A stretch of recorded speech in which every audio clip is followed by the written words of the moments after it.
बहुत सारी opposition ruled states का यह कहना है कि जब सेंटर स्टेट गवर्नमेंट को फंड देता है तो उसमें डिस्क्रिमिनेशन करता है, कुछ सर्टन स्टेट गवर्नमेंट्स को ज्यादा फंड दिए जाते हैं। अब इस पूरे के पूरे कंटेक्स्ट में फाइनेंस कमीशन जो कि एक कॉन्स्टिट्यूशनल बॉडी है, उसकी रिकमेंडेशंस बहुत ज्यादा इंपॉर्टेंट हो जाती हैं। 16th फाइनेंस कमीशन की रिपोर्ट को हाल ही में बजट स्पीच के दौरान फाइनेंस मिनिस्टर ने बताया कि एक्सेप्ट कर लिया गया है और 1 अप्रैल 2026 से इसकी जो रिकमेंडेशंस हैं वो लागू हो जाएंगी और 31 मार्च 2031 तक वो जो है रिकमेंडेशंस लागू रहेंगी। क्या है ये फाइनेंस कमीशन की रिकमेंडेशंस? Important recommendations. जितने भी कॉम्पिटिटिव एग्जाम्स हैं, खासकर यूपीएससी एग्जाम्स की हम बात करें, civil services, CDS, CAPF, NDA, state civil services में बहुत ज्यादा इंपॉर्टेंट है फाइनेंस कमीशन की रिकमेंडेशंस, ऑब्जेक्टिव टाइप क्वेश्चंस के लिए भी और डिस्क्रिप्टिव टाइप आंसर्स के लिए भी। तो शुरुआत करते हैं आज के सेशन की। जय हिंद, वंदे मातरम। मैं आपका स्वागत करता हूं टीम निष्ठा चैनल पर और फाइनेंस कमीशन की रिकमेंडेशंस को आज समझेंगे। 10 वो बहुत इंपॉर्टेंट पॉइंट्स जानने की कोशिश करेंगे जो आपके एग्जाम के लिए हेल्पफुल है। ठीक है, सबसे पहले क्योंकि ये YouTube एनालिटिक्स ये कहता है कि बहुत सारे बच्चे बहुत इनिशियली वीडियो को देख के चले जाते हैं, तो मैं इन्हीं थोड़ा सा जल्दी से क्विकली जो इंपॉर्टेंट पॉइंट्स हैं वो डिस्कस कर लेता हूं, सो दैट जो बच्चे शुरुआत में आए हैं उनका भी कुछ भला हो जाए। ठीक है, जो 5 मिनट देख के चले जाएंगे वो भी कुछ सीख कर जाएं यहां से। ओके, सबसे पहले फाइनेंस कमीशन जो है कॉन्स्टिट्यूशनल बॉडी है under article 280 of the Indian constitution. सीधा सीधा एक फैक्ट है जो पूछा जा सकता है, ये क्वासी जुडिशियल बॉडी है, मतलब इसके पास कुछ जुडिशियल पावर्स भी हैं, सर्टेन जुडिशियल पावर्स भी हैं। ठीक है जी, ये कंस्टिट्यूट किया जाता है प्रेसिडेंट ऑफ इंडिया के द्वारा एवरी 5th ईयर और एट सच अर्लियर टाइम। अगर उनको लगता है कि भाई हाँ, मान लीजिए आप कहोगे नेक्स्ट फाइनेंस कमीशन कब आएगा, तो 2031 तक की रिकमेंडेशन है, तो लगभग 2029 में या 2030 में कहीं जाकर नेक्स्ट फाइनेंस कमीशन को की जो है का गठन किया जाएगा और लगभग 1 साल का उनको समय दिया जाता है, वो रिकमेंडेशंस देते हैं, फिर उसको जो है प्रेसिडेंट को सबमिट किया जाता है। फाइनेंस कमीशन के चेयरपर्सन जो हैं वो जाते हैं, प्रेसिडेंट को सबमिट करते हैं, प्रेसिडेंट पार्लियामेंट में रखते हैं, फिर सरकार कहती है कि हमने इस रिकमेंडेशन को माना या नहीं माना। अब ये जो रिकमेंडेशंस होती हैं ये एडवाइजरी इन नेचर होती हैं, ये मैंडेटरी नहीं होती, बट मुख्यतः जो रिकमेंडेशंस हैं वो सरकार, सेंट्रल गवर्नमेंट मान लेती है, क्योंकि सेंट्रल गवर्नमेंट के द्वारा ही वो फाइनेंस कमीशन बनाया गया होता है। ठीक है जी, ये टेन्योर जो होता है ये स्पेसिफाई किया जाता है for such period as specified by the president in his order. ठीक है, तो वो ऑर्डर में मेंशन होता है कि कब तक ये जो है फाइनेंस कमीशन होगा। मेंबर्स जो हैं फाइनेंस कमीशन के वो री एलिजिबल है अपॉइंटमेंट के लिए, मतलब 15th फाइनेंस कमीशन के मेंबर जो होंगे वो 16th में आ सकते हैं, एज ए मेंबर बन सकते हैं, 16th के 17 में जा सकते हैं। तो ऐसा कोई नहीं है कि एक बार आप फाइनेंस कमीशन के मेंबर रह लिए तो दोबारा नहीं रह सकते। अच्छा, क्या कॉन्स्टिट्यूशन में या कोई स्पेसिफिक एलिजिबिलिटी क्राइटेरिया है इसके चेयरपर्सन के लिए या मेंबर्स के लिए? जी हाँ, बिल्कुल है, ये बहुत इंपॉर्टेंट है। आर्टिकल 281 सबसे पहले तो ये डील करता है कि recommendations of the finance commission, और इसमें चेयरपर्सन होते हैं और 4 other members of the finance commission appointed by the president of India. पहला क्या है, जो चेयरपर्सन होंगे उनके पास एक्सपीरियंस होना चाहिए पब्लिक अफेयर्स में, is eligible to be appointed as the chairperson. ठीक है, तो यहां पर पब्लिक अफेयर्स लिखा है, बहुत थोड़ा ब्रॉड टर्म है। ठीक है, सेकंड जो है 4 मेंबर्स में पहला जो मेंबर लिखा है, one should be or have been qualified to be high court जज।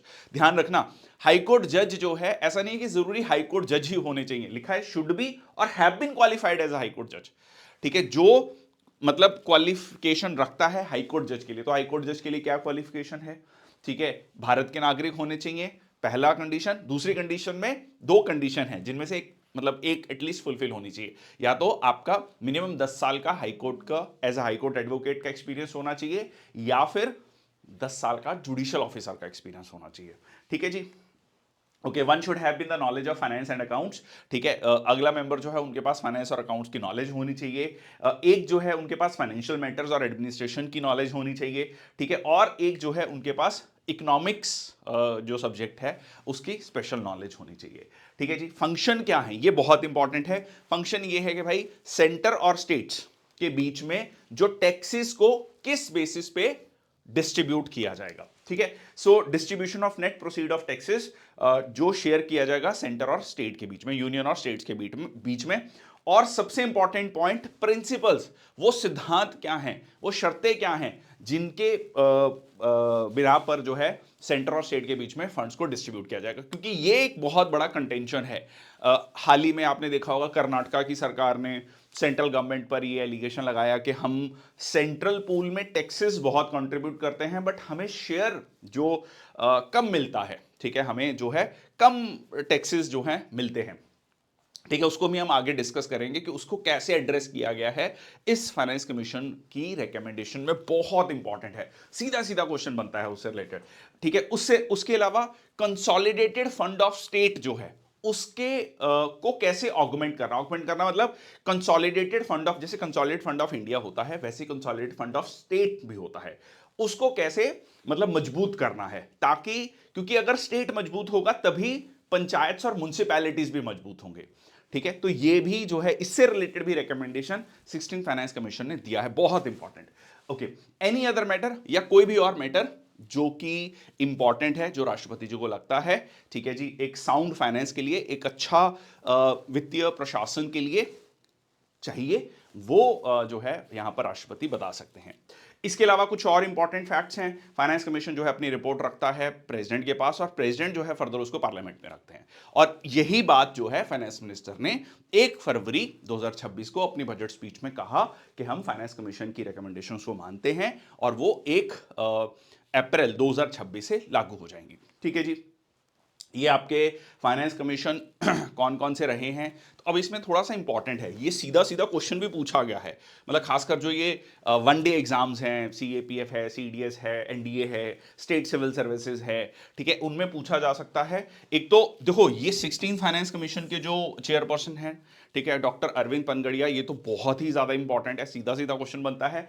इसके अलावा, ठीक है, इसके अलावा आपका जो है जैसे फर्स्ट फाइनेंस कमीशन के चेयरपर्सन कौन है, अभी तक कितने फाइनेंस कमीशन हो गए हैं, 16 फाइनेंस कमीशन हो गए हैं, ठीक है। इसमें जो है कुछ आपका ये भी, जैसे यूपीएससी भी क्या करता है कि बीच में से 4 नाम उठा के दे देगा, ठीक है, 4 नाम उठा के दे देगा और बोलेगा कि इसको क्रोनोलॉजिकल ऑर्डर में लगाओ, जैसे लोकसभा स्पीकर दे दिए, फाइनेंस कमीशन के चेयरपर्सन दे दिए, क्योंकि ये कॉन्स्टिट्यूशनल बॉडी है, ठीक है। तो एक बार जस्ट जैसे संथानम कमेटी की रिकमेंडेशन से एक ऑर्गेनाइजेशन बनी है, कमेंट सेक्शन बॉक्स में लिखना, ठीक है, बहुत बहुत ही स्टैंडर्ड क्वेश्चन है, संतराम कमेटी, ठीक है, AK चंदा, PV राजमन्नार, ठीक है, अगेन वेरी फेमस, महावर त्यागी, के ब्रह्मानंद रेड्डी, ठीक है, ये आप नाम देख सकते हैं, not going to read each and everyone.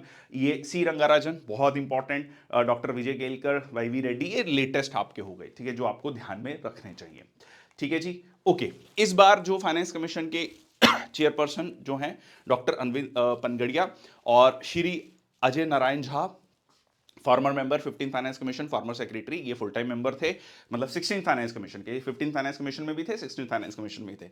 Any George Mathew, former special secretary expenditure, ठीक है, full time member. Niranjan Rajyadhyaksha, ठीक है जी, फुल टाइम मेंबर।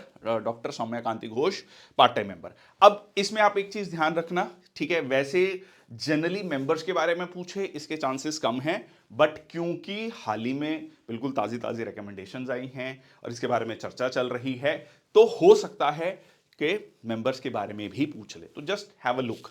ओके, अब मैं आता हूं हमारे आज के जो मेन मुद्दा है आज के हमारे सेशन का, दैट इज रिकमेंडेशंस क्या है। ओके, तो सबसे पहले फाइनेंस कमीशन ने मतलब ये बताया गया कि भाई हाँ, चेयरपर्सन डॉक्टर अरविंद पनगड़िया थे, ठीक है, और ये जो बजट स्पीच 1 फरवरी 2026 को रखेगी उसमें ये कहा गया कि ये जो इसकी रिकमेंडेशन है इसको माना जाएगा। ओके, सबसे पहला पॉइंट जो आपका सीधा सीधा पेपर में पूछा जा सकता वो ये है कि share of states in the divisible pool of central taxes has been recommended at 41%, मतलब सेंट्रल गवर्नमेंट के पास जो टैक्सेस कलेक्ट हुए हैं उसका 41% जो है स्टेट्स को दिया जाएगा, ठीक है। ये किसी समय पर 30s की रेंज में होता था, बट लास्ट फाइनेंस कमीशन में भी, 15 फाइनेंस कमीशन में भी ये 41% था, जो सरकार ने कहा कि भाई हमने इसको फुलफिल किया और इस बार भी इसको 41% रखा गया है, ठीक है जी। ओके, नेक्स्ट जो है आपका इसमें पॉइंट, बहुत इंपॉर्टेंट पॉइंट है कि ये जो डिविजिबल पूल है, ये जो 41% है, जो सेंट्रल गवर्नमेंट ने ग्रॉस टैक्स रेवेन्यू, ठीक है, जो रेवेन्यू कलेक्ट किया है, ठीक है, उसमें से cost of collection and cess and surcharge को निकाल दिया जाएगा। अच्छा, सेस और सरचार्ज में क्या डिफरेंस होता है? बेसिक सा डिफरेंस ये है कि भाई सेस जो होता है, दोनों सेस और सरचार्ज दोनों ही टैक्स ऑन टैक्स कहा जाता है। टैक्स ऑन टैक्स का मतलब क्या है? मतलब जो टैक्स बनेगा, जैसे सरकार ने कहा कि 2% सरचार्ज या 2% सेस है, मान लीजिए 1 लाख जो है टैक्स बना, तो 1 लाख पे 2% कितना हो गया? 2,000 रुपए। तो 2,000 रुपया सेस या सरचार्ज। अब दोनों में डिफरेंस क्या है? सेस स्पेसिफिक चीज पर लगाया जाता है, जैसे एजुकेशन सेस, स्वच्छ भारत सेस, हेल्थ सेस, तो ये उसी हेड में खर्चा होगा, मतलब जो टैक्स कलेक्ट होगा सेस के रूप में, जैसे एजुकेशन सेस है तो एजुकेशन फील्ड में ही वो खर्चा होगा। सरचार्ज में ऐसा कोई कंडीशन नहीं है, सरचार्ज में सरकार कहीं भी खर्चा कर सकती है। ठीक है जी, चलिए अब ये बहुत बहुत इंपॉर्टेंट है, क्राइटेरियाज क्या है, ठीक है, डिवॉल्यूशन के, क्योंकि जैसे मैंने शुरुआत सेशन में कहा कि सेंटर और स्टेट्स के बीच में एक, खासकर जो ओपोजिशन रूल्ड स्टेट्स हैं, उनका बहुत ये क्रिटिसिज्म रहता है कि हमें सेंट्रल गवर्नमेंट जब फंड्स एलोकेट करती है उस पे कहीं ना कहीं डिस्क्रिमिनेशन करती है। ये एक बहुत ही स्टैंडर्ड है। अब ये नहीं है कि अभी की सेंट्रल गवर्नमेंट पे है, पहले जब यूपीए सरकार थी तब भी एनडीए की जो स्टेट, मतलब स्टेट गवर्नमेंट में जहां पर एनडीए रूल कर रही थी, वो इस तरीके के एलिगेशन लगाते थे, तो ये हमेशा से रहा है। तो इस चीज को 16 फाइनेंस कमीशन ने थोड़ा एड्रेस करने की कोशिश की है, वो हम समझेंगे आज। सबसे पहले तो ना यार ये क्राइटेरिया देख लेते हैं, ये बहुत इंपॉर्टेंट है, सीधा सीधा इस पे क्वेश्चन, इस वाले चार्ट पे आपका क्वेश्चन बनता है। देखो सबसे पहले लिखा गया है इनकम डिस्टेंस। 15 फाइनेंस कमीशन के लिए हमारे पास उतना ज्यादा इंपॉर्टेंट नहीं है जितना ये 16 फाइनेंस कमीशन का है।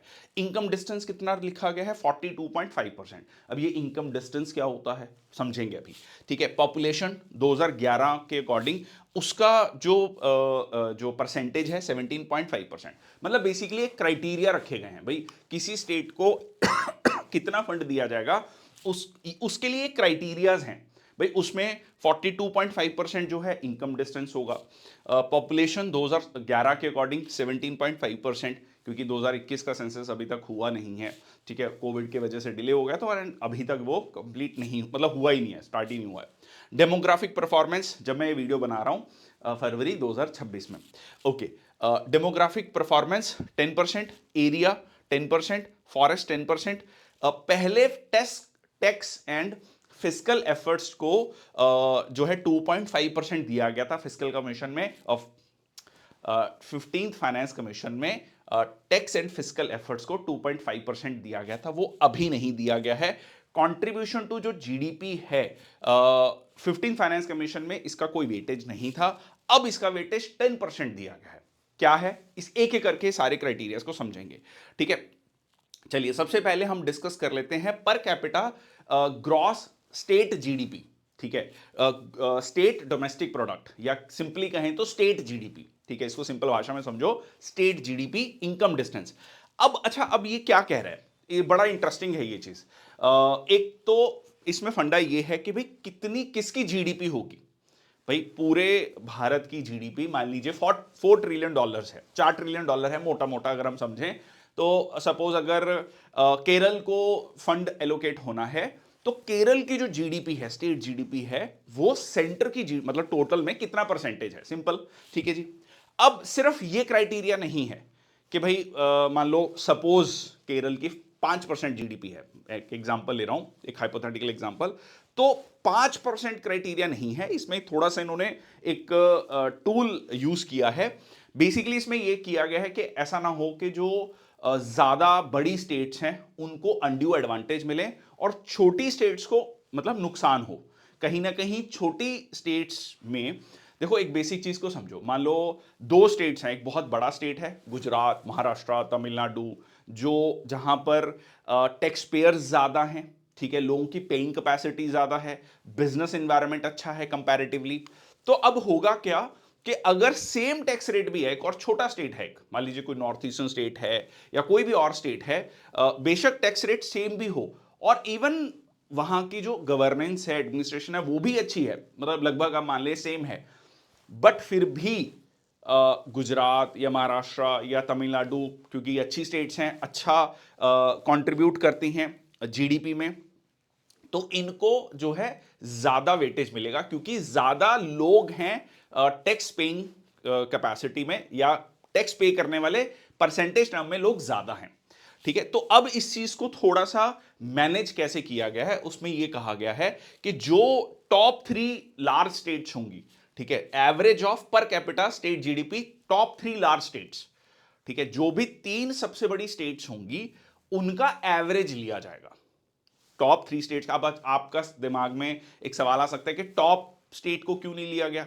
देखिए, इसलिए नहीं लिया गया कि हो सकता है कोई आउटलायर हो। आउटलायर का मतलब ऐसा नहीं होना चाहिए कि अगर हम एक स्टेट को लेते हैं और उस एक स्टेट की जीडीपी बहुत बड़ा नंबर कंट्रीब्यूट करती है, तो थोड़ा सा जो कैलकुलेशन होगा वो शिफ्ट हो जाएगा, एक तरफ शिफ्ट हो जाएगा। बेसिक स्टैटिस्टिक्स का फॉर्मूला है जो हम स्टैटिस्टिक्स में पढ़ते हैं कि अगर मान लीजिए, अगर हम नंबर ले रहे हैं, जब हम मीन लेते हैं, किसी भी चीज का एवरेज लेते हैं, अगर एक वैल्यू बहुत एक्सट्रीम है, बहुत ज्यादा है, तो एवरेज बढ़ जाएगा। फॉर एग्जांपल इंडिया की पर कैपिटा इनकम, तो अगर हम इंडिया की पर कैपिटा इनकम काउंट करते हैं, तो जो टॉप के, सपोज इंडिया के 1000 सबसे अमीर लोग हैं, ठीक है, या 10,000 सबसे अमीर लोग हैं, अगर उनको निकाल दिया जाए तो पर कैपिटा इनकम एकदम नीचे की तरफ चली जाएगी। ठीक है, 140 करोड़ में से टॉप के 10,000 लोगों को निकाल दोगे तो एकदम पर कैपिटा इनकम नीचे आ जाएगी आपकी, ठीक ठाक नीचे आ जाएगी, कंसिडरेबल नीचे आ जाएगी, क्योंकि वो आउटलायर्स हैं, उनकी वजह से एकदम पर कैपिटा इनकम अप जाती है। I hope you are getting this point. अच्छा, अब इसमें एक और इंपॉर्टेंट पॉइंट है कि जो जीडीपी कैलकुलेट की जाएगी वो 2018-19 से लेकर 2023-24 तक, जिसमें 2020-21 क्यों? क्योंकि कोविड वाला जो टाइम पीरियड था, ठीक है, तो उसको एक्सक्लूड किया गया है। तो कुल मिला के बेसिकली ये किया गया कि भाई हो सकता है किसी साल में किसी स्टेट की जीडीपी बहुत ज्यादा अप गई हो या बहुत ज्यादा डाउन चली गई हो, वहां सूखा पड़ गया, बाढ़ आ गई, ठीक है, एकदम उसका डाउन चला गया, तो उसकी वजह से किसी को जो फंड मिलना है, किसी स्टेट का जो शेयर मिलना है किसी स्टेट को, उसमें एकदम, क्योंकि परसेंटेज देखो, बजट बहुत बड़ा है, अगर 0.1% भी चेंज करोगे तो उसमें बहुत बड़ा डिफरेंस आ जाएगा, कई 100 करोड़ का फर्क आ जाएगा। तो उस चीज को इंश्योर करने के लिए एक बैलेंस आउट हो, सबको जो है ये एश्योर हो, एश्योरेंस मिले कि हाँ जी सही तरीके से कैलकुलेट किया गया है। ठीक है, तो उसमें 2018-19 से लेकर 2023-24 तक और टॉप 3 स्टेट्स को का एवरेज लिया जाएगा और उसको कंपेयर किया जाएगा उस स्टेट की जीडीपी से। मान लो सपोज आपको पंजाब का देखना है, ठीक है, वो टॉप 3 स्टेट्स में नहीं आ रहा जीडीपी के टर्म्स में, सपोज मतलब नहीं आ रहा वैसे, तो उसको मान लो जो टॉप जो 3 स्टेट्स हैं, ठीक है, उसका एवरेज इन 5 सालों का लगभग वो जो लिया जाएगा उसको कंपेयर किया जाएगा उस स्टेट की जीडीपी और उसका परसेंटेज निकाला जाएगा। ठीक है, तो ये उसका डिफरेंस है। तो कुल मिला के मकसद क्या है? To maintain equity among the states. ठीक है, इक्वालिटी और इक्विटी। ठीक है, अगर हम कहें कि जी भाई जितना कंट्रीब्यूशन है उतना मिलेगा, तो उसमें क्या होगा, जो बड़ी स्टेट्स है उनको ज्यादा एडवांटेज मिलेगा, पर इसमें ऐसा नहीं होगा। ओके, चलो अब काफी डिस्कशन हो गया इस पे। नेक्स्ट आपका पॉपुलेशन।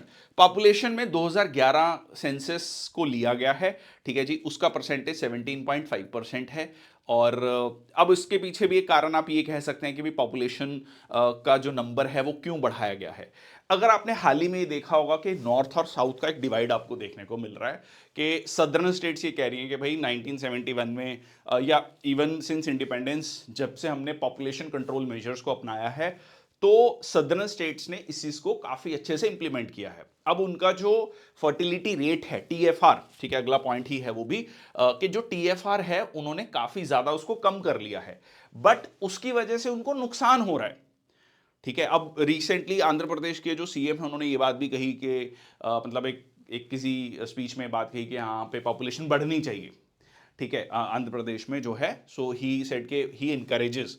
तो अब यहां पर कहीं ना कहीं जो जो पॉपुलेशन कंट्रोल मेजर्स हैं, क्योंकि नेक्स्ट पॉइंट देखो, डेमोग्राफिक परफॉर्मेंस, जिसमें ये कहा गया कि टोटल फर्टिलिटी रेट की जगह डाटा लिया गया है 1971 और 2011, मतलब ये लगभग 40 साल में कितनी पॉपुलेशन बढ़ी है, ठीक है, परसेंटेज टर्म में उस पर्टिकुलर स्टेट में।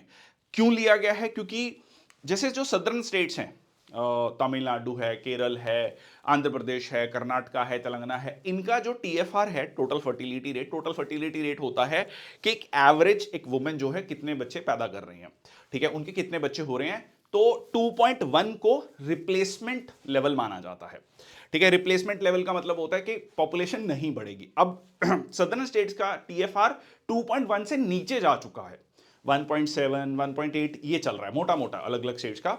अब इसका मतलब ये है कि उनकी पॉपुलेशन अब डिक्लाइनिंग ट्रेंड में आ चुकी है। Whereas in the case of northern states ये टीएफआर कई जगह अभी भी काफी ठीक ठाक है, जैसे बिहार की अगर हम बात करें, झारखंड की बात करें। अब जो है कहीं ना कहीं अब टीएफआर वो बियॉन्ड लेवल कम नहीं कर सकते, ठीक है, क्योंकि अगर मान लो 1.6 पे पहुंच गए तो इसके नीचे नहीं जाएगा। बट अगर कोई मान लो टीएफआर 4 पे है, ठीक है, उसके लिए अगर वो 3 पे आएगा तो काफी डिक्रीज है। आप कहेंगे अच्छा देखो कितना अच्छा किया इन्होंने, 25% डिक्रीज कर लिया, बट अभी भी उनका रिप्लेसमेंट लेवल से ज्यादा है। तो इसकी वजह से सदर्न स्टेट्स को नुकसान हो रहा था और नदर्न स्टेट्स को कंपैरेटिवली बेनिफिट हो रहा था। ये हम आगे नीचे जब मैं आपको चार्ट दिखाऊंगा तब मैं दिखाऊंगा आपको कि सदर्न स्टेट्स का जो टोटल जो ये पूल है, मतलब जो शेयर है टोटल टैक्सेस में, वो बढ़ा है, ठीक है, इसी कारण से, ठीक है। तो ये जो है डेमोग्राफिक परफॉर्मेंस, ठीक है जी। नेक्स्ट आ गया फॉरेस्ट में भी एक बहुत इंपॉर्टेंट पॉइंट ऐड किया गया है। इसमें यह कहा गया कि overall forest area, so assigned weightage to both the share of the state in overall forest area.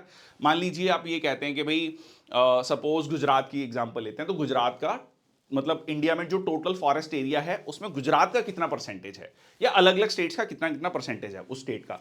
और सिर्फ परसेंटेज ऑफ फॉरेस्ट नहीं, उसमें यह कह रहा है कि increase in overall forest area between 2015 and 2023 कितना इंक्रीज हुआ है। इससे और चीज क्या होगी, इससे यह भी होगा कि किस स्टेट ने ज्यादा अच्छा काम किया है, किस स्टेट ने फॉरेस्ट कवर को बढ़ाने के लिए मेजर्स लिए हैं, ठीक है, अच्छी परफॉर्मेंस शो की है कि हाँ उन्होंने अपना फॉरेस्ट कवर मान लीजिए 2015 में 100 स्क्वायर किलोमीटर था फॉर एग्जांपल, अब वो बढ़कर 110 स्क्वायर किलोमीटर हो गया। That means they are working hard, ठीक है, दे आर trying to increase their forest cover. Now there is one another difference in this finance commission recommendation is that कि अब उन्होंने ओपन फॉरेस्ट को भी इंक्लूड किया है, ठीक है। पहले सिर्फ डेंस और मॉडरेटली डेंस फॉरेस्ट को लिया गया था। अब जैसे नॉर्थ ईस्टर्न स्टेट्स हैं भाई, उसमें डेंस और मॉडरेटली डेंस फॉरेस्ट हैं, but when you come to states जहां पर बारिश कम होती है, राजस्थान आप एग्जांपल ले सकते हो, गुजरात आप एग्जांपल ले सकते हो, या फिर हम कहते हैं ना कि विंडवर्ड स्लोप और लीवर्ड स्लोप जहां पर बारिश कम होती है, ठीक है, वहां पर आपको ओपन फॉरेस्ट देखने को मिलेगा। तो वो भी इंक्लूड किया गया कि अगर कोई स्टेट ओपन फॉरेस्ट, भाई वहां पर डेंस फॉरेस्ट नहीं है या मॉडरेटली डेंस फॉरेस्ट नहीं है उतरे, बट वो ओपन फॉरेस्ट को बढ़ा रहा है, सो उसको भी इंकरेज करने के लिए इस बार उस फॉरेस्ट कवर में ओपन फॉरेस्ट कवर को भी ऐड किया गया। ये बहुत छोटे छोटे पॉइंट्स हैं, ये पूछेगा पेपर में, consider the following statement of recommendations related to 16th finance commission 1 2 3 4, इस तरीके से आपका क्वेश्चन बनता है। ओके, नेक्स्ट आता है कंट्रीब्यूशन टू जीडीपी। अब इसमें इन्होंने क्या कहा है कि 16th फाइनेंस कमीशन ने ये पैरामीटर इंट्रोड्यूस किया है कि कितना कंट्रीब्यूशन है नेशनल जीडीपी में। अब ये काफी इससे मिलता जुलता है, ठीक है, पर कैपिटा, ये इसमें पर कैपिटा स्टेट जीडीपी था, ठीक है, और इसमें जो है कंट्रीब्यूशन है जीडीपी का, ठीक है, इस पर कैपिटा प्रति व्यक्ति आय, ठीक है, यहां पर कंट्रीब्यूशन। अच्छा, इसमें भी कंट्रीब्यूशन थोड़ा सा जो है लाइक चेंज किया गया है। इसमें क्या कहा गया है कि कंट्रीब्यूशन ऑफ द स्टेट जो है कैलकुलेट किया जाएगा square root of its GDP to the sum of. इसको थोड़ा सा समझने की कोशिश करते हैं, मैं थोड़ा एग्जांपल से कोशिश करता हूं इसको समझाने की आपको।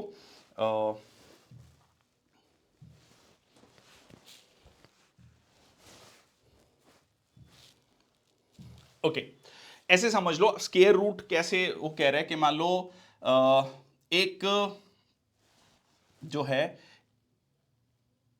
25, 36, 49, मैंने जानबूझकर ये नंबर लिए हैं, ठीक है, जो उनका कंट्रीब्यूशन है या कह लीजिए उनका टोटल जीडीपी कितना है। मान लीजिए एक का $25 बिलियन है, ठीक है, एक का $36 बिलियन है, का $49 बिलियन है। ये जस्ट मैं एक एग्जांपल से आपको समझाने की कोशिश कर रहा हूं कि अगेन इसमें भी कोशिश की गई है equity between the states.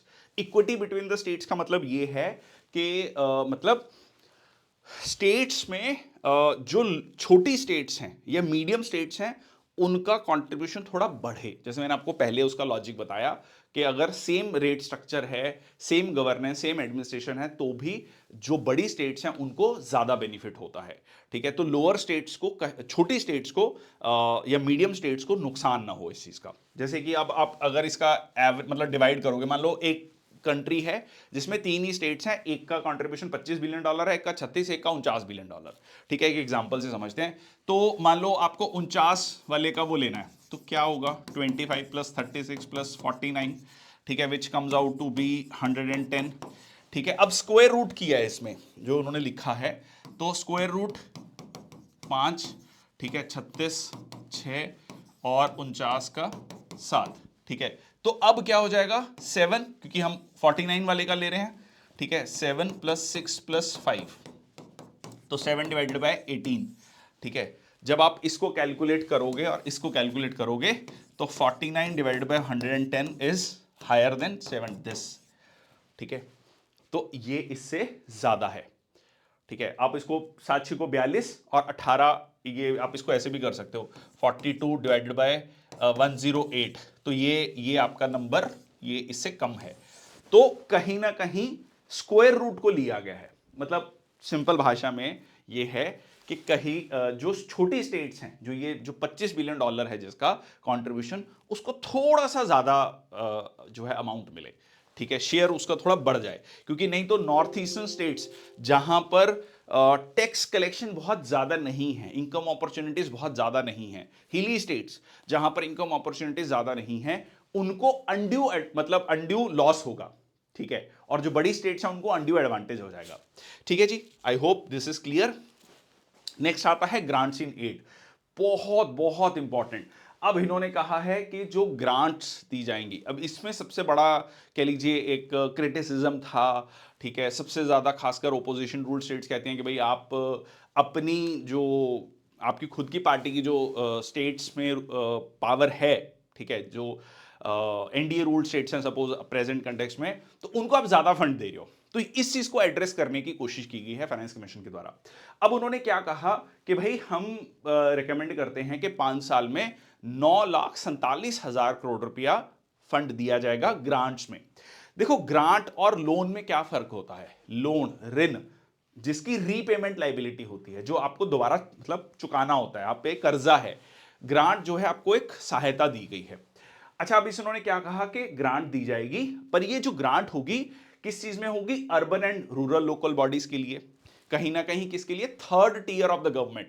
73rd and 74th constitutional amendment act, है ना, हम पढ़ते हैं कि भाई ये क्या है? True form of democracy. तो उस चीज को स्ट्रेंथन करने की कोशिश की गई है। ठीक है, जो लोकल गवर्नमेंट्स उनको स्ट्रेंथन करने की बात की गई। दूसरा है डिजास्टर मैनेजमेंट। भाई किसी स्टेट में एकदम कोई मान लीजिए आपदा आ गई है, वो मैनमेड डिजास्टर हो सकता है, नेचुरल डिजास्टर हो सकता है, तो उस केस में उस स्टेट को फंड देना एक लाजमी हो जाता है। ठीक है, उस केस में फिर आप ये नहीं कहेंगे कि इनको ज्यादा फंड क्यों दिया, भाई वहां डिजास्टर, वहां कोई फ्लड आया था, कोई ड्रॉट्स आया था, कोई अवलांच आया था, कुछ भी। ठीक है, कुछ किस तरीके का डिजास्टर था। ओके, अब इन्होंने क्या कहा कि 16th फाइनेंस कमीशन रेकमेंड करता है कि जो ग्रांट्स, जैसे 15th फाइनेंस कमीशन कहता था या 15th फाइनेंस कमीशन में रिकमेंडेशन थी कि रेवेन्यू डेफिसिट ग्रांट और sector specific grant, state specific grant को डिसकंटिन्यू किया जाए। बहुत इंपॉर्टेंट है पॉइंट। अच्छा, अब रेवेन्यू डेफिसिट ग्रांट क्या होता है? इसको ऐसे समझो, रेवेन्यू डेफिसिट होता है डे टू डे एक्सपेंडिचर के बीच में जो डेफिसिट आता है। मतलब एक साल से कम जो सरकार की कलेक्शन है, कुछ भी टैक्स कलेक्शन है, रेवेन्यू जो आपका इनकम है, ठीक है, रेवेन्यू रिसीट्स है, और रेवेन्यू एक्सपेंडिचर। रेवेन्यू एक्सपेंडिचर में मेनली आपका सैलरीज, पेंशन, ठीक है, ये सारी चीजें आती हैं। अब इसका जो कह लीजिए अमाउंट आप इनकम से ज्यादा एक्सपेंडिचर कर रहे हैं, तो उसको सेंट्रल गवर्नमेंट फंड कर दे रही है। तो स्टेट गवर्नमेंट के पास कोई भी इंसेंटिव नहीं है कि मैं अपना खर्चा अपनी इनकम के अकॉर्डिंग करूं। भाई स्टेट गवर्नमेंट को लग रहा है यार सेंट्रल गवर्नमेंट दे ही देगी, ठीक है, खर्चा करो, सैलरीज और पेंशन और बहुत सारे सब्सिडीज दो, ठीक है, कोई बात नहीं, ठीक है। तो कहीं ना कहीं स्टेट्स को एक तरीके से मैसेज भी है कि भाई आपको डिसिप्लिन होना पड़ेगा, ठीक है। दूसरा सेक्टर स्पेसिफिक ग्रांट। अच्छा, सेक्टर स्पेसिफिक ग्रांट में क्या होता है कि भाई आप बहुत सारी सेंट्रली स्पॉन्सर्ड स्कीम्स भी हैं, सेंट्रल सेक्टर स्कीम भी है, सेक्टर स्पेसिफिक ग्रांट भी दे रहे हो, तो ओवरलैपिंग हो रहे हैं फंड्स। अब क्योंकि सेक्टर स्पेसिफिक ग्रांट दी तो उसके लिए कोई और आपसे जो है किसी किसी आपकी अकाउंटेबिलिटी किसी एक पर्टिकुलर मिनिस्ट्री को लेकर है, दूसरे फंड में किसी और मिनिस्ट्री को लेकर है, काम वो लगभग सेम कर रहे हैं। तो ये जो ओवरलैपिंग है इसको अवॉइड किया जाए। थर्ड पॉइंट है sector specific state specific grants. State specific grants में तो मैंने पहले ही आपको 2-3 बार ये पॉइंट कह दिया है कि ये चीजें खत्म की जाए कि इस स्टेट को दिया जाएगा, ये है ना, जो जनरली कहीं ना कहीं के पॉलिटिकल एंगल इसमें देखा जाता है हमेशा कि भाई इस पर्टिकुलर स्टेट को ही ग्रांट क्यों दी गई, ठीक है, वो वाली कहानी है। चलिए हम आगे चलते हैं।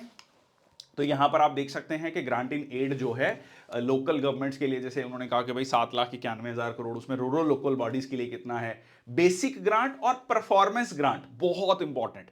अगर आप इसका कैलकुलेट करेंगे तो बेसिक ग्रांट जो है अराउंड 80% है और परफॉर्मेंस ग्रांट 87 मतलब 20% है, 87,000 crore, that comes out to be around 20%। इसका मकसद क्या है कि भाई जो रूरल लोकल बॉडीज हैं या जो भी लोकल बॉडीज हैं, रूरल हो या अर्बन हो, अर्बन के केस में भी आप देखोगे परफॉर्मेंस ग्रांट रखा गया है। तो ये किस लिए है, ये है आपका कि वो अपने गवर्नेंस में एक नेसेसरी रिफॉर्म्स लेकर आए। वो आगे भी एक पॉइंट है, मैं वो बताऊंगा। बेसिकली होता क्या है, देखो इसमें प्रॉब्लम क्या आता है कि जो ये लोकल बॉडीज है ना, इनके जो अकाउंट्स हैं, इसको कई बार कहा जाता है ब्लैक बॉक्स, कि भाई कहाँ पैसा खर्च हुआ, कितना खर्च हुआ, बहुत झोल है, बहुत करप्शन, बहुत लीकेज, इन सब को रोका जाए। तो इनको एक इंसेंटिव दिया गया है, परफॉर्मेंस ग्रांट, कि अगर आपके अकाउंट्स इस तरीके से मेंटेन होंगे, प्रॉपर ऑडिट होगा, तो आपको और फंड दिया जाएगा, ठीक है। तो आप उस चीज को कि आप प्रॉपर अकाउंट्स मेंटेन करो, प्रॉपर उसकी ऑडिटिंग कराओ, तो उसके साथ आपने ग्रांट्स को वो जो है रिलेट कर दिया, ठीक है, एक इंसेंटिवाइज कर दिया उस चीज को। नेक्स्ट जो है स्पेशल इंफ्रास्ट्रक्चर कंपोनेंट, बहुत इंपॉर्टेंट, 56,000 करोड़। अब देखो ये भी इंपॉर्टेंट है, अगर आपने इकोनॉमिक सर्वे वाली वीडियो मेरी देखी हो या बजट वाली, उसमें दोनों में ये चीज रखा गया है कि टियर 2, टियर 3, टियर 4 सिटीज को डेवलप करना है, ठीक है, उनके इंफ्रास्ट्रक्चर को डेवलप करना है ताकि टियर 1 सिटीज में माइग्रेशन कम हो, ठीक है, सिटीज लेड ग्रोथ हो, क्रिएटिव सिटीज बने, है ना, वो सारे के सारी चीजें कही गई हैं। और इवन बजट में कहा गया है कि जो बड़े म्युनिसिपल बॉडीज हैं, म्युनिसिपैलिटीज हैं, बड़ी म्युनिसिपल बॉडीज हैं, वो अगर म्युनिसिपल बॉन्ड्स इशू करती हैं 1,000 करोड़ से ज्यादा, तो 100 करोड़ का उनको एक फंड मिल जाएगा, ग्रांट मिल जाएगी एक तरीके से। जो छोटी हैं उनको भी कुछ बेनिफिट दिया जाएगा। तो ये सारी कवायद क्या है, ये सारी कवायद ये है कि जो लोकल बॉडीज हैं वो सेल्फ सफिशिएंट बने। होता क्या है, मोस्ट ऑफ द केसेस में जो लोकल बॉडीज हैं वो स्टेट गवर्नमेंट की ओर नजर लगा के बैठी होती है कि भाई साहब कुछ फंड दे दो ताकि हम भी अपना कुछ काम चला लें, ठीक है, और मतलब एक अलग तरीके से स्टेट गवर्नमेंट का होल्ड है और स्टेट गवर्नमेंट नहीं देना चाह रही, ठीक है। तो इस तरीके से लोकल जो बॉडीज हैं वो भी इंडिपेंडेंट हो अपनी फंक्शनिंग को लेकर। अब इंडिपेंडेंट हो फंक्शनिंग को लेकर, उसमें सबसे इंपॉर्टेंट पॉइंट फाइनेंसिस का आता है, पैसे का आता है, ठीक है। अगर उनके पास खुद का पैसा आ रहा है, दे are independent to a great extent, okay. और अर्बनाइजेशन प्रीमियम, ठीक है, अर्बनाइजेशन आप कितना कर रहे हो, ये भी आगे एक पॉइंट है, डिस्कस करेंगे। चलिए, ग्रांट्स फॉर लोकल बॉडीज, ठीक है, तो ये मैंने आपको बताया 80 और 20% में, ठीक है, स्पेशल इंफ्रास्ट्रक्चर ग्रांट्स, ठीक है, all local bodies made available upon 3 entry level criteria. 3 entry level criteria, constitution of local bodies. अब स्टेट गवर्नमेंट्स को कहीं ना कहीं इंसेंटिवाइज कर दिया आपने। बहुत सारी state governments local body election नहीं करा रही या बहुत डिले हो जाते हैं लोकल बॉडीज के इलेक्शन, तो उनको कहा कि अगर आप लोकल बॉडीज के इलेक्शन कराएंगे, सब ठीक मतलब तरीके से लोकल बॉडीज इंडिपेंडेंटली फंक्शन करेंगी, सही तरीके से कॉन्स्टिट्यूट होंगी, तो आपको फंड्स रिलीज कर दिए जाएंगे, ठीक है। दूसरा, publication of provisional and audited accounts, ये मैंने अभी आपको बताया कि अकाउंट्स मेंटेन करना और ऑडिट करवाना, तो उससे रिलेटेड परफॉर्मेंस होगी एक तरीके से। Timely constitution of state finance commission, हाँ जी, बहुत important, 243 article 243 I, capital I, I से इनकम याद रख लेना, ठीक है। के 243 के है स्टेट इलेक्शन कमीशन से रिलेटेड, कौन बनेगा सरपंच, के से, और आई से इनकम, ठीक है, याद रहेगा। सो टाइमली कॉन्स्टिट्यूशन, बहुत सारी state governments state finance commission जो कि कॉन्स्टिट्यूशनल बॉडी है उसको कॉन्स्टिट्यूट ही नहीं करती हैं, ठीक है। तो वो भी आपको मतलब एक तरीके से इंसेंटिवाइज कर दिया गया कि अगर आप वो बनाएंगे तो आपको फंड मिलेंगे। देखो मकसद यहां पर इंसेंटिवाइज, आपको ये तो ऐसा लग रहा है जैसे फोर्स किया जा रहा है, फोर्स नहीं किया जा रहा। लोकल बॉडीज एक कॉन्स्टिट्यूशनल मैंडेट है 73rd और 74th कॉन्स्टिट्यूशनल अमेंडमेंट एक्ट में। तो कहीं ना कहीं फाइनेंस कमीशन एक तरीके से, जो हमने रिकमेंडेशन शुरुआत में मैंने जो आपको स्लाइड्स दिखाई, तो उसमें एक पॉइंट भी है, to augment the consolidated fund of state so that the funds can reach the panchayat and municipalities, ठीक है। तो वो मैंडेट पूरा किया है यहां पर। Okay, basic grants 50% of the basic grants will be untied and rest 50% will be tied. ये टाइड और अनटाइड क्या होता है, ठीक है। टाइड मतलब बंधा हुआ, ठीक है, ऐसे समझ लीजिए।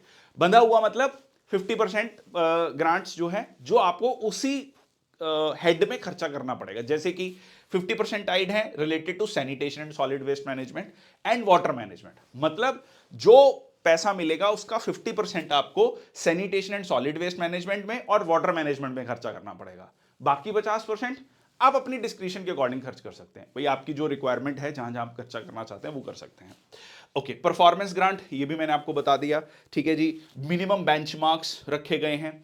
अच्छा, परफॉर्मेंस ग्रांट में एक तो हो गया कि ऑडिट अकाउंट्स, एक है कि आप अपने रिसोर्सेस को कितना खुद से मैनेज कर पा रहे हैं। मान लीजिए एक म्युनिसिपैलिटी कहती है कि भाई देखिए हमने सही तरीके से टैक्स कलेक्ट किया, जो भी हमारे टैक्स कलेक्शन में हमारे जैसे हम अगर देखेंगे कॉन्स्टिट्यूशन में 18 सब्जेक्ट्स हैं, ठीक है, अर्बन लोकल बॉडीज में। रूरल लोकल बॉडीज में 29 है। तो जो अर्बन लोकल बॉडीज में जो 18 आइटम्स हैं उनमें आप कितना टैक्स कलेक्ट कर पा रहे हो, ठीक है। So local body performance grants are linked to achievement of minimum targets specified by the commission for their own source revenue growth, ठीक है। नेक्स्ट आता है स्पेशल इंफ्रास्ट्रक्चर ग्रांट्स, ठीक है, special infrastructure grants.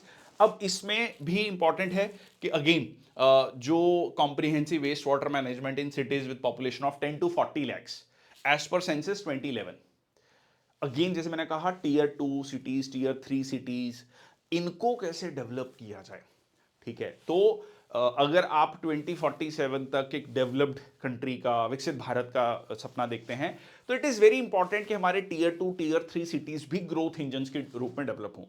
Just take the example of China, ठीक है। So that is the idea यहां पर। ओके, अर्बनाइजेशन प्रीमियम ग्रांट, तो these will be released as a one time grant, ठीक है, जिसमें कि आप क्या करोगे, अर्बनाइजेशन मतलब बढ़ा रहे हो। कैसे, जैसे मान लो एक शहर है, शहर के बाहर वाला जो एरिया होता है जिसको पेरी अर्बन एरिया कहा जाता है कई बार, या कई बार उसको सेमी अर्बन या पेरी अर्बन कह दीजिए। पेरी मतलब जो, मतलब उसके सराउंडिंग एरियाज हैं शहर के, जो पूरी तरीके से अब शहर भी नहीं बना अभी तक और पूरी तरीके से अभी गांव नहीं है, मतलब वो गांव नहीं कह सकते, वो शहर की तरफ डेवलप हो रहा है। अब उसको क्यों लेके आना चाह रहे हैं ये लोग, ठीक है, क्यों वन टाइम ग्रांट के रूप में दिया जा रहा है भाई, क्योंकि प्रॉब्लम क्या होता है कि वहां पे कॉलोनी कट गई, ठीक है, बट सीवेज की प्रॉब्लम है, ठीक है, उनको पाइप्ड ड्रिंकिंग वाटर नहीं मिल रहा, पाइप्ड जो है जो नेचुरल गैस है, ठीक है, पीएनजी जिसको बोला जाता है, वो नहीं पहुंच रहा, पानी नहीं पहुंच रहा, sewage facilities, solid waste management नहीं है, तो ये फैसिलिटीज उन एरियाज तक भी पहुंचे, ठीक है। So merger of peri urban villages into adjoining urban local body areas and formulation of rural to urban transition policy, ठीक है। तो कहीं ना कहीं उन एरियाज को अर्बन एरियाज के रूप में रिकॉग्नाइज किया जाए और शहर का विस्तार जो हो रहा है वहां तक जो म्युनिसिपल सर्विसेज हैं वो पहुंचे। डिजास्टर मैनेजमेंट ग्रांट, ठीक है, बहुत क्लियर है। इसके लिए देखिए बहुत बड़ा फंड रखा गया, 2 लाख करोड़ से ज्यादा का फंड। जिस तरीके से क्लाइमेट चेंज, ग्लोबल वार्मिंग बढ़ता जा रहा है, तो इस फंड को एक फंड रखा गया है ताकि सेंट्रल गवर्नमेंट के पास एक फंड हो और वो कभी भी एक कंटिजेंसी फंड है बट वो बहुत ही लिमिटेड होता है, like around 500 crore, that is very very small amount in the present context. So this has been related to the disaster management, और इसको भी state disaster relief fund management के रूप में, जैसे स्टेट डिजास्टर रिस्पांस फोर्स है, स्टेट डिजास्टर मैनेजमेंट फंड है, उसमें दिया जाएगा। और उसमें भी एक इंपॉर्टेंट पॉइंट है कि ऐसा नहीं है कि डिजास्टर होने के बाद वो खर्चा किया जाएगा। कहीं ना कहीं अब हमारी जो डिजास्टर पॉलिसी है वो प्रोएक्टिव है, पहले से मतलब मैनेज किया जाए। इसमें भी इन्होंने कहा है कि जो कॉस्ट शेयरिंग पैटर्न होगा सेंटर और स्टेट्स के बीच में वो 90-10 होगा नॉर्थ ईस्टर्न स्टेट्स के लिए एंड हिमालयन स्टेट्स जैसे उत्तराखंड हो गया, हिमाचल हो गया, ठीक है। 70-25 होगा फॉर ऑल अदर स्टेट्स, ठीक है, ओके। नेक्स्ट आता है फिस्कल रोड मैप, बहुत इंपॉर्टेंट। यहां पर यह कहा गया कि सेंटर जो है फिस्कल डेफिसिट कम करेगा टू 3.5% ऑफ जीडीपी बाय 2030-31। इस बजट में 2026-27 के लिए फिस्कल डेफिसिट कम करने के लिए बात का है कितना, 4.3%।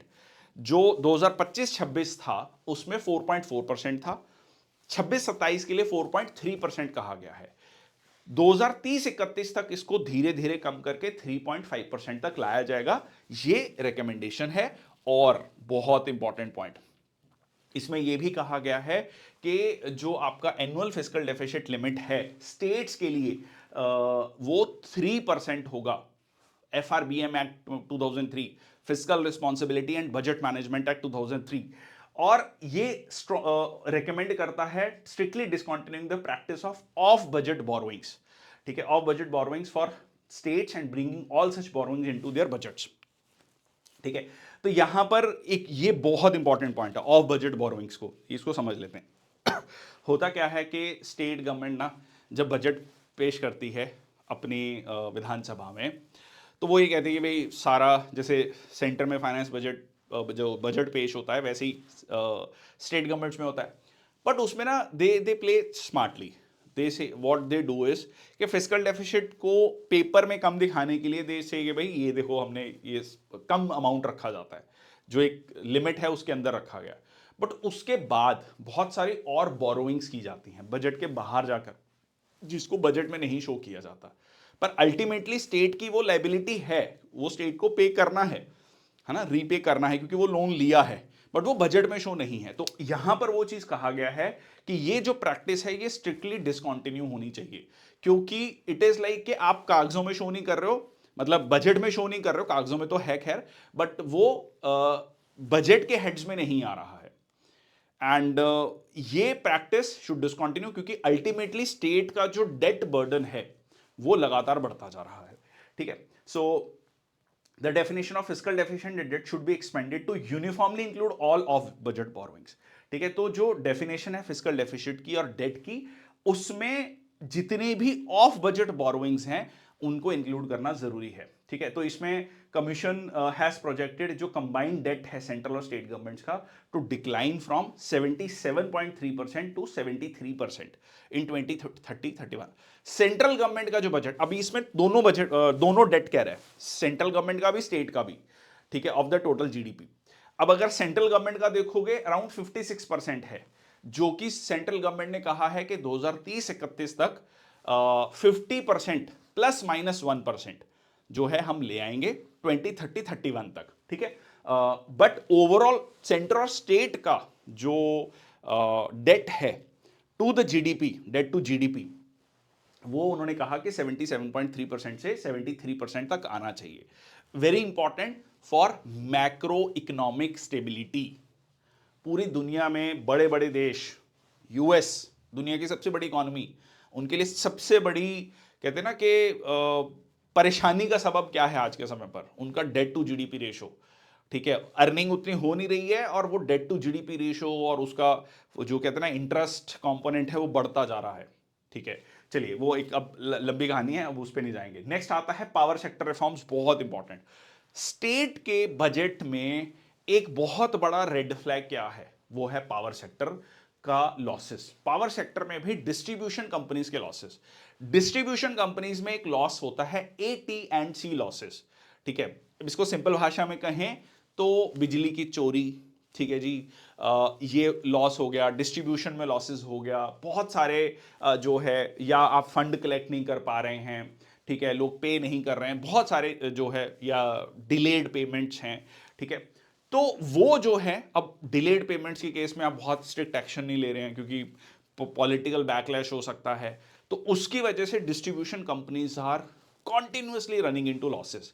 तो इसमें इन्होंने कहा है कि प्राइवेटाइज किया जाए, ठीक है, जो डिस्ट्रीब्यूशन कंपनीज हैं, डिस्कॉम्स हैं, उनको प्राइवेटाइज किया जाए, और जिन जिन स्टेट्स में प्राइवेटाइज किया गया है उनमें आप एक स्टार्क डिफरेंस देख सकते हैं, उनकी परफॉर्मेंस में एक बहुत अच्छा एक जंप देखने को मिलता है, ठीक है, पिछले कई सालों का ये एक्सपीरियंस है। ओके, अच्छा, अब इसमें इन्होंने ये भी कहा है कि ऐसा नहीं है कि भाई आप कोई प्राइवेट कंपनी, मान लीजिए एक स्टेट गवर्नमेंट ही की ही डिस्ट्रीब्यूशन कंपनी थी जिसपे सपोज 50,000 करोड़ का लॉस है, तो कोई प्राइवेट कंपनी जब कोई कंपनी टेक ओवर करेगी, मान लीजिए, तो जब भी कोई कंपनी दूसरी कंपनी को टेक ओवर करती है तो उसके लॉसेस भी उसको टेक ओवर करने होते हैं।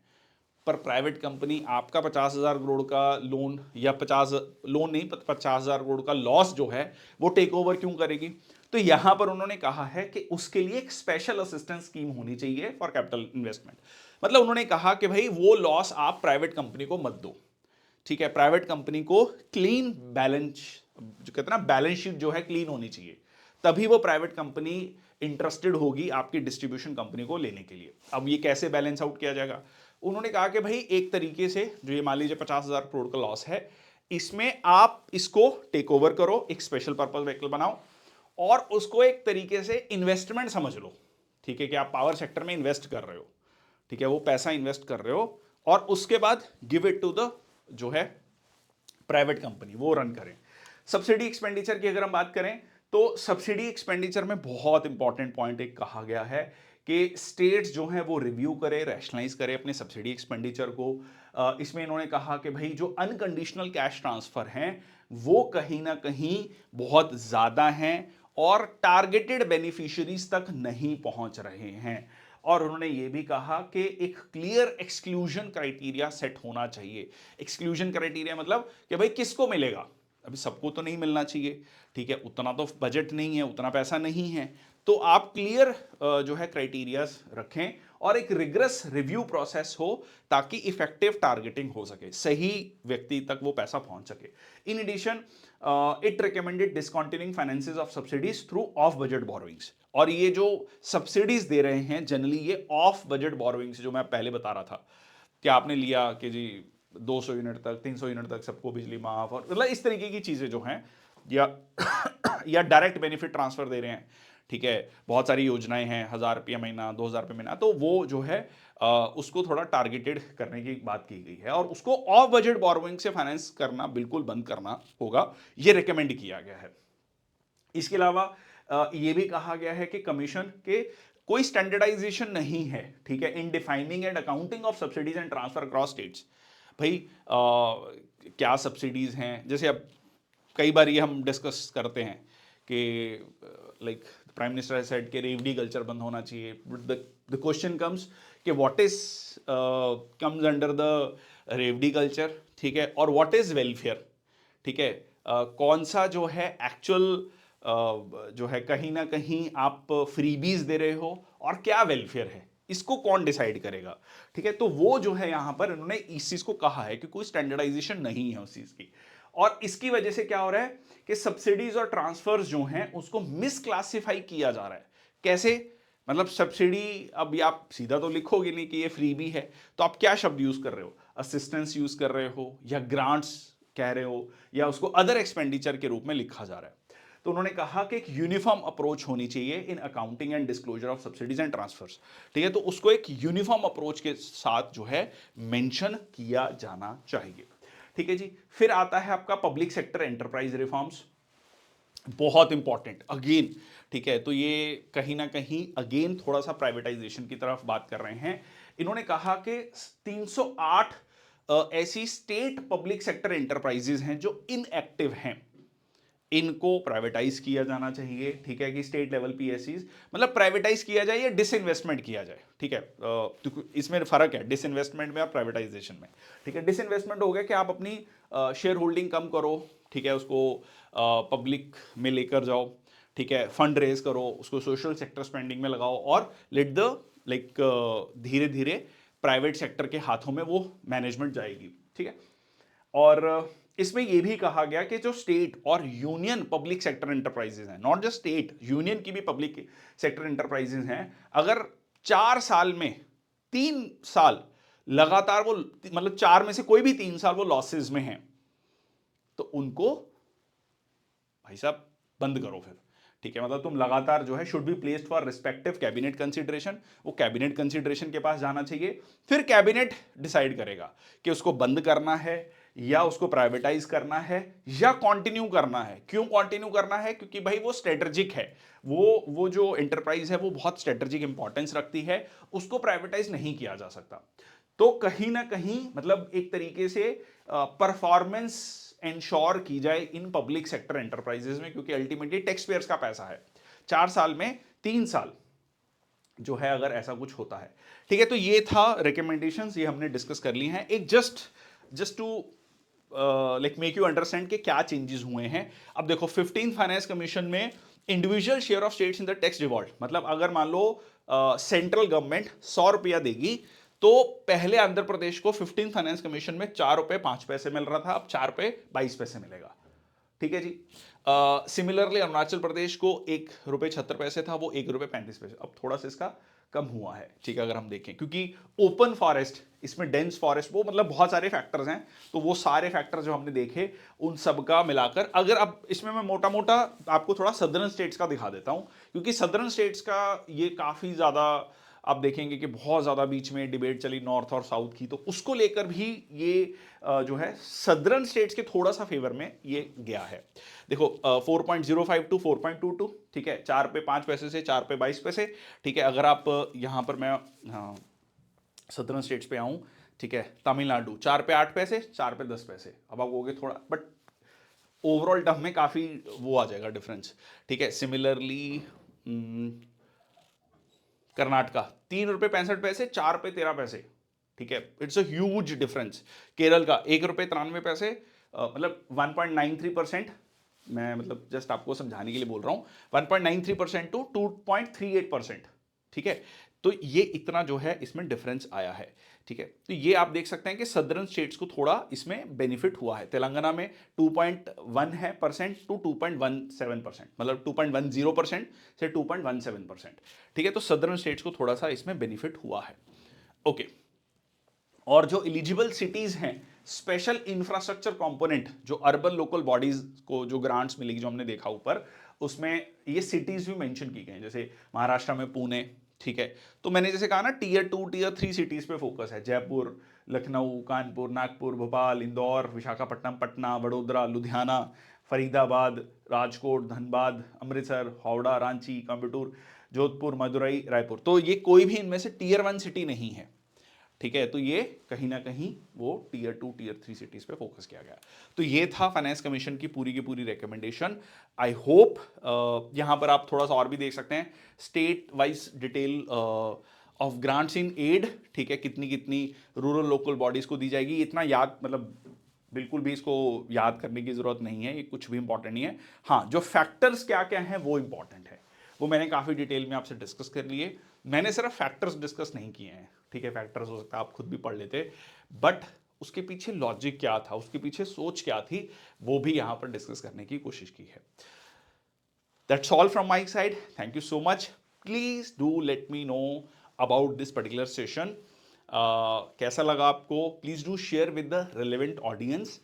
जो भी इसके बारे में जानना चाहता है, इकोनॉमी में इंटरेस्ट रखता है, फाइनेंस कमीशन में क्या रिकमेंडेशन है, क्यों है, कैसे है, कुछ लोग बहुत प्रोपोगेंडा भी करते हैं सोशल मीडिया पे विदाउट रीडिंग थिंग्स, कि भाई इसके साथ अत्याचार हो रहा है, इस स्टेट को शेयर नहीं मिल रहा है, या ये है वो है, तो उन सबको भी आप जो है आंसर कर सकते हो इस वीडियो को समझकर, कि भाई ये दिया हुआ डाटा, ये पूरा, मतलब with data with facts and figure जो है आप उनको आंसर कर सकते हो।